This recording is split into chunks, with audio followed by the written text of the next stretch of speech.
চরিত্র করতে করতে আপনি কাটিয়ে দিলেন, আমার ভগবানের কথা আপনি কখন বলবেন? যে গোবিন্দ আমার কুলের ঠাকুর, যে গোবিন্দ আমার বংশের ঠাকুর, সেই গোবিন্দের কথা আপনি কখন বলবেন? বললেন যে ভক্ত চরিত্র শ্রবণ না করলে জীবের এই যে চক্ষু, কর্ণ, নাসিকা, জিহ্বা, ত্বক, এই পঞ্চ জ্ঞানেন্দ্রিয় এবং বাক, পানি, পাদ, পায়ু ও উপস্থ, এই পঞ্চ কর্মেন্দ্রিয় উৎপন্ন হলো। এই কতগুলো আমাদের দশটা ইন্দ্র, এর দাসত্ব করে কে? মনের দাসত্ব করে। তাই মনটাকে যদি সংযত করি, মনটাকে যদি আমরা সেই পরমাত্মা ভগবানের শ্রীচরণে নিয়ে যাই, তাহলে কি হবে? এই প্রত্যেকটা ইন্দ্রগণ ভগবত সেবায় নিযুক্ত হবে। এটা আমাদের পরম পাওয়া। তাই সুখদেব হচ্ছে এমনই একজন বস্তু, এমনই একজন ব্যক্তি, যিনি পার্থিব জগতের কোনো অনুভূতি তার ছিল না। যেমন একটুখানি বলতে হয়, মা, অবসনা মুখাদ গিরিন অভূত হরি কথামৃত অকর্তব্য সর্প উচ্ছিষ্ট যথাবয়। অর্থাৎ ভাগবত কথা এমনই জিনিস, যে কথা শ্রবণ করলে জীবের ভববন্ধন মোচন হবে, পরম তত্ত্ব লাভ হবে, গোলক বৃন্দাবনের স্থিতি হবে। সেই জীবকে কখনোই জন্ম মরণশীল জগতে সে তিতাব যারা ভোগ করতে হয় না। তাহলে কার মুখ থেকে আমরা ভাগবত কথা শ্রবণ করব? তাহলে সুখদেব গোস্বামী হচ্ছে সেই ব্যক্তি যিনি একমাত্র ভাগবত কথার বক্তার তিনি অধিকারী হয়েছিলেন। যেমন সুখদেব গোস্বামী যখন মাতৃগর্ভে এলো, একটুখানি আগের পৌরাণিক কথা একটু বলতে হয় যে শিবানী একদিন ভগবান শঙ্করের কাছে জিজ্ঞাসা করছেন, হে প্রভু, তুমি তো স্বয়ং ভগবান, তাই তুমি কেন কখনো কাঁদো, কখনো হাসো, কখনো নৃত্য করো, কখনো তুমি ধুলায় গড়াগড়ি যাও, আবার কখনো তুমি শ্মশানবাসী হতে চাও কেন? বললে, শিবানী, ওটা তুমি বুঝবে না, কেননা তুমি তো মহামায়া, এই জগৎটাকে তুমি মায়ায় ফুলিয়ে রেখেছো। তোমাকে এই চাকরিটাই ভগবান দিয়েছেন, যিনি ঈশ্বর পরম কৃষ্ণ সচ্চিদানন্দ বিগ্রহ অনাদিরাদি গোবিন্দ সর্ব কারণের কারণম, যিনি অখিল অনিল বিশ্ব ব্রহ্মাণ্ডের মালিক, অনন্ত কোটি বিশ্ব ব্রহ্মাণ্ডের জীব যার যশ কীর্তন করে, সেই যশস্বী ভগবান যাকে যে চাকরিটা দিয়েছে সেই চাকরিটা সে করছে। তোমাকে মায়ার চাকরি দিয়েছে, তুমি মহামায়া হয়ে তুমি সেই চাকরিটাই করছো। কিন্তু মহামায়া তিনি শুনলেন না, তাই আকাশচ্যুত হয়ে যাচ্ছেন। যেতে যেতে তখন ত্রেতা যুগ, আকাশচ্যুত হয়ে যেতে যেতে তিনি দেখলেন যে লীলা পুরুষোত্তম রাম রঘুমণি, অর্থাৎ মর্যাদা পুরুষোত্তম, তিনি কিষ্কিন্ধা নগরের পথ দিয়ে তিনি যাচ্ছেন সীতাকে অন্বেষণ করতে। কেননা সীতাকে রাবণ চুরি করে নিয়ে গেছে, সীতাকে পাচ্ছে না খুঁজে, তাই ভগবান রামচন্দ্র সীতা অন্বেষণে বেরিয়েছেন। তাই পশ্চাতে অনুজ লক্ষণ তখন যেতে যেতে দেখে একটা ব্যাঙ রাস্তার মাঝখানে ছিল। প্রভু রাম রঘুমণির বাম চরণটা রেখে যখন দক্ষিণ চরণটা দিতে যাবেন, ওই ভেগের মস্তকে পড়তো, মানে ব্যাঙের মস্তকে পড়তো। কিন্তু ব্যাঙটা কি করলো, কাল সর্প মনে করে গর্তে লাফিয়ে চলে গেল। তখন ঈশ্বর হাসিয়া লক্ষণ বললেন, দাদা, দেখেছো কেমন ভাগ্য? বলছি, তুমি হাসলে কেন লক্ষণ? অনুজ লক্ষণকে বলছে, তুমি হাসলে কেন? বলছি, দাদা, লজ্জিত হয়ে বললেন, দাদা, আমি হেসেছি কেন? যে চরণ পাওয়ার জন্য কত যোগীন্দ্র মুনীন্দ্র ধ্যান করছে, যজ্ঞ করছে, যে চরণের স্পর্শে সেদিন অহল্যা পাষাণ হয়েছিল, সে মানবী রূপ ধারণ করলো, ধীবরের কাষ্ঠের তরী সোনা হয়ে গেল। সেই অভয় চরণ পাচ্ছিল সামান্য একটি ভেগ, সে মাথা মস্তকে না নিয়ে সে গর্তে পালিয়ে গেল। এই অভাগার জন্যে আমি হেসেছি দাদা। বললে, ও যদি জানতে পারত যে এই অভয় চরণের কথা, তাহলে জীবকে আর 84 লক্ষ জনি ভ্রমণ করতে হতো না। 84 লক্ষ জনি ভ্রমণ করতে হতো না জীবকে। তাই বলছে যে 84 লক্ষ জনী করিয়া ভ্রমণ, পেয়েছ দুর্লভে মনুষ্য জনম, স্বার্থ করিতে দুর্লভ জনম, মায়ামোহ ত্যাজি করো সাধন ভজন। ভজনের মধ্যেই সর্বশ্রেষ্ঠ নববিধা ভক্তি, কৃষ্ণ প্রেম কৃষ্ণ দিতে ধরে মহাশক্তি। চারি যুগে চারি ধর্ম জীবের কারণ, কলিযুগে ধর্ম হরি নাম সংকীর্তন। প্রেম সে বলো নিতাই গৌর হরি বল। তাহলে এমন সময় ভোলানাথকে বলছেন, ভোলানাথ আমি মর্যাদা পুরুষোত্তম, তুমি বলছো ভগবান।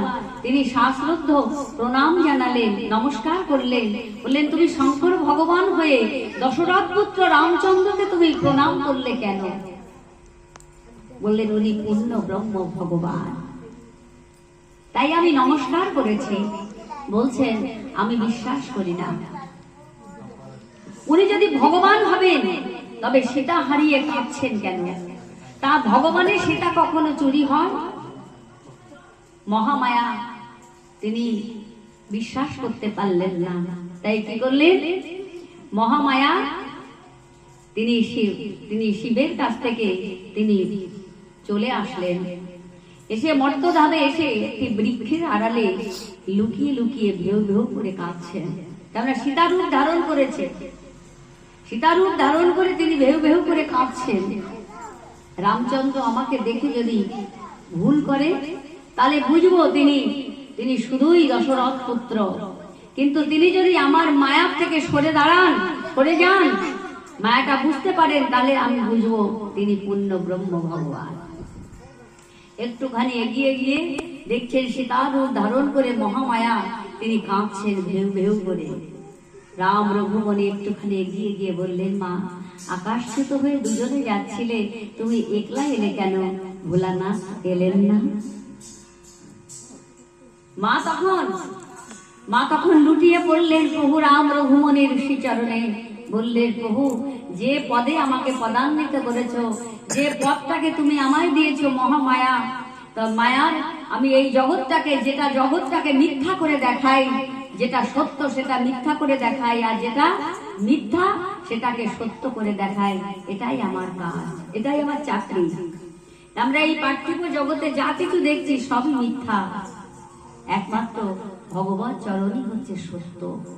তাই মহামায়া তখন কাঁদতে কাঁদতে রাম রঘুমণির চরণে বললেন, তোমার মায়াটাকে আমি বুঝতে পারিনি প্রভু, আমি চাকরিটা করেছি।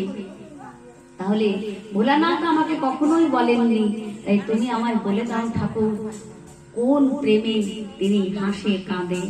তাই কৃষ্ণ প্রেম এমনই বস্তু মা, শাস্ত্র বলছেন কৃষ্ণ প্রেম যার অন্তরে লিখেছে তার নয়ন দেখিলে যায় চেনা, পাখি দ্বারা আখিদয় সমগ্র ভাবময় জগৎ ছাড়া চোখেরও চাওনি, পায়ে যদি সমজন মনেতে বিছায় মন কৃষ্ণ কথা করে আলোচনা, জ্ঞান ভক্তি বেদাচার কিছুই থাকে না তার জাতিকুলো মান, যে জনা কৃষ্ণ জানে তারে আপন করে মানে, তার সনে করে লেনা দেনা। কৃষ্ণ প্রেম এমনই বস্তু।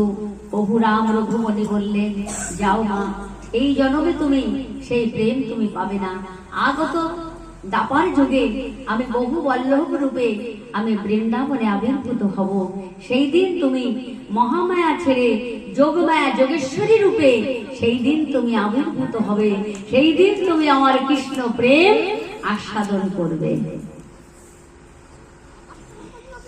ভোলানাথের কাছে ফিরে এলেন মহামায়া, বললেন মহামায়া আর তুমি কখনো আমার বাম পাশে বসতে পারবে না।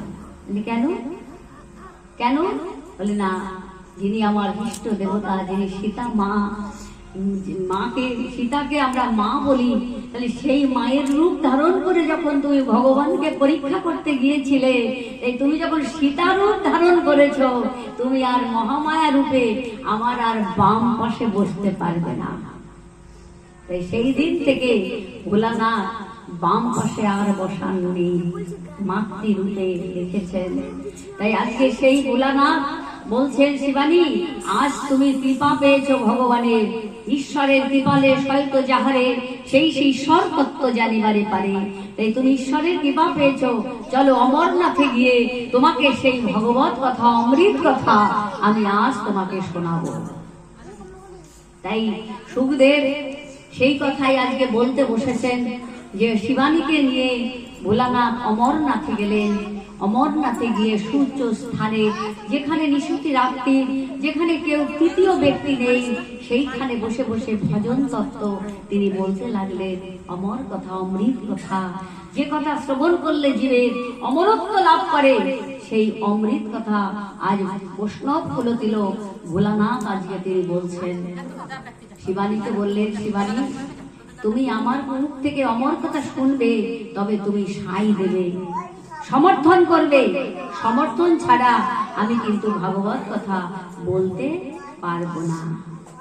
তাই শিবানীকে কোলে বসিয়ে তিনি অমর কথা বলতে লাগলেন, অনর্গল বলতে লাগলেন। আর শিবানী হু হু হু হু হু করে তিনি সাই দিলেন, অর্থাৎ সমর্থন করলেন।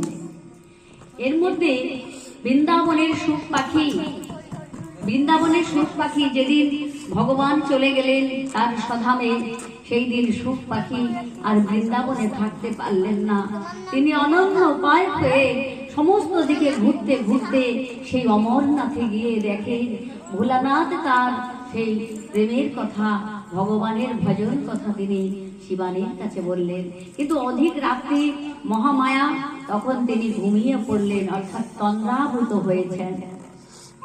সুখ পাখি মনে মনে চিন্তা করলেন, এখন যদি তিনি সমর্থন না পায় তাহলে তো হরিকথা বন্ধ হয়ে যাবে। তাই সূর্য স্থানে বসে ভোলানাথ, সূর্য স্থানে বসে সুখ পাখি কি করলেন, মা বন্ধ করে দিয়েছেন, কিন্তু সুখ পাখি তিনি সমর্থন করেই যাচ্ছেন। প্রভাত হয়ে গেল, শিবানীর গায়ে হাত দিয়ে বললেন, শিবানী শুনলে তো আমার অমর কথা, আমার ভজন কথা, সেই বৃন্দাবনের মাধুর্য প্রেমের কথা তুমি শুনলে তো আমার প্রভুর কথা, যার জন্য আমি হাসি, যার জন্য আমি কাঁদি, যার জন্য আমি ধুলায় গড়াগড়ি যাই, যার জন্য আমি শ্মশানবাসী হতে চাই। শিবানী বললেন, আতঙ্কিত হয়ে বললেন, প্রভু আমি তো সম্পূর্ণটা শুনতে পারিনি, কেন? আমি ঘুমিয়ে পড়েছিলাম। তবে সমর্থন কে করলো? তুমি যদি ঘুমিয়ে পড়েছো তাহলে সমর্থনটা কে করলো? তখন সূর্য স্থানে তাকিয়ে দেখে ভোলানাথ সুখ পাখি সেই অমর কথা, অমৃত কথা শ্রবণ করেছে। বলেন, আপন ভজন কথা না কই হো যথা কথা, তৃতীয় ব্যক্তি জেনে গেল। ভোলানাথের তখন ত্রিশূল দিয়ে ওই পাখিটাকে বধ করবার জন্য পাঠিয়ে দিলেন, যাও ওকে বধ করে এসো। আচ্ছা, এখানে একটা প্রশ্ন জাগে মা, আমরা হরিকথা কৃষ্ণ কথা শ্রবণ করবো, করানোর জন্য আপনাদের আহ্বান করেছি, আপনারা এসেছেন, তাহলে এসে হরিকথা শ্রবণ করছেন, তাহলে শ্রবণং মঙ্গলম কীর্তনং মঙ্গলম, যে শ্রবণ করবে তারও মঙ্গল, যে কীর্তন করবে তারও মঙ্গল। তাহলে এইখানে কি কোনো অপরাধ আছে? তাহলে ভোলানাথের শ্রী বদনে হরিকথা শ্রবণ করে সুখ পাখি কি অপরাধ করেছিলেন? করেছিলেন কি অপরাধ? বলে অপরাধ করেননি, তাকে মারবার জন্য উদ্যোগী হলেন। কেন? এটা আমরা কখনো ভেবে দেখেছি বাবা? যে সুখ হরিকথা শ্রবণ করছে নির্বিঘ্নে, তিনি ভগবানের কাছে বলেছিলেন, হে ভগবান, পক্ষীকুলে জন্ম দিয়েছ, তাতে আমার কোনো দুঃখ নেই, তবে বৃন্দাবনের